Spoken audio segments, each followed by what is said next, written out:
Kerala Blasters F സിയുടെ foreign signing ഏതാണ്ട് ഇപ്പോൾ വരും പിന്നെ വരും എന്ന് പറഞ്ഞ് കാത്തിരിക്കാൻ തുടങ്ങിയിട്ട് സമയമായി. തേങ്ങ ഉടക്കി സ്വാമി എന്ന് പറയുന്ന പോലെ നമ്മൾ ഉടയ്ക്കാൻ പറഞ്ഞുകൊണ്ടിരിക്കുകയാണ്. പക്ഷേ ഇതുവരെ ആരും തേങ്ങ പൊട്ടിച്ച് ഉടയ്ക്കുന്നില്ല എന്നുള്ളത് സങ്കടമാണ്. ആ സമയത്താണ് 98 സ്റ്റോപ്പേജിന്റെ പുതിയൊരു റിപ്പോർട്ട് വന്നിരിക്കുന്നത്. Kerala Blasters F C short list ചെയ്ത വിദേശ സ്ട്രൈക്കർമാരുടെ പട്ടികയിൽ അർജന്റീനൻ താരമായിട്ടുള്ള ഫിലിപ്പെ പസദോറെ എന്ന് പറയുന്ന താരം കൂടി ഉൾപ്പെട്ടിട്ടുണ്ട് എന്നാണ് പറയുന്നത്. ഈ ഒരു പസദോറെ എന്ന് പറയുന്ന താരത്തിനെ കുറിച്ച് സാധാരണഗതിയിൽ ഓരോ താരത്തിനെ കുറിച്ച് പറയുമ്പോഴും എൻ്റെ വക ഒരു 1.5 ലിറ്റർ തള്ളുണ്ടായിരുന്നു. ആ തള്ളു കേൾക്കുമ്പം ചിലർക്കൊക്കെ ഒരു ആവറേജ് ചുഖം കിട്ടാറുമുണ്ട്.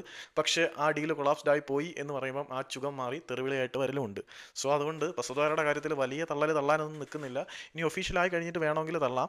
ഇത് നടക്കുമോ ഇല്ലയോ എന്നൊന്നും അറിയത്തില്ല. 98 സ്റ്റോപ്പേജ് അവരുടെ എക്സ്ക്ലൂസീവ് അപ്ഡേറ്റ് ആയിട്ട് പുറത്തോട്ട് വിട്ടതാണ്. ഇതിൻ്റെ ചർച്ചകൾ ഓൺഗോയിങ് ആണ്. അതിൻ്റെ കാര്യത്തിൽ അതായത് താരവും ക്ലബ്ബും തമ്മിൽ ഇതുവരെയും ഒരു ഫൈനൽ ഡീലിൽ എത്തിയിട്ടില്ല. അപ്പം ഫിലിപ്പെ പസദോറെ കേരള ബ്ലാസ്റ്റേഴ്സിൻ്റെ ഷോർട്ട് ലിസ്റ്റിലുണ്ട്. ചർച്ചകൾ നടക്കുന്നുണ്ട്. ഒരു പക്ഷേ സൈൻ ചെയ്തേക്കും എന്ന് ഞാനല്ല. 98 സ്റ്റോപ്പേജിൻ്റെ അപ്ഡേറ്റ് ഉണ്ട്. ഇത്രയേ ഉള്ളൂ. ബൈ.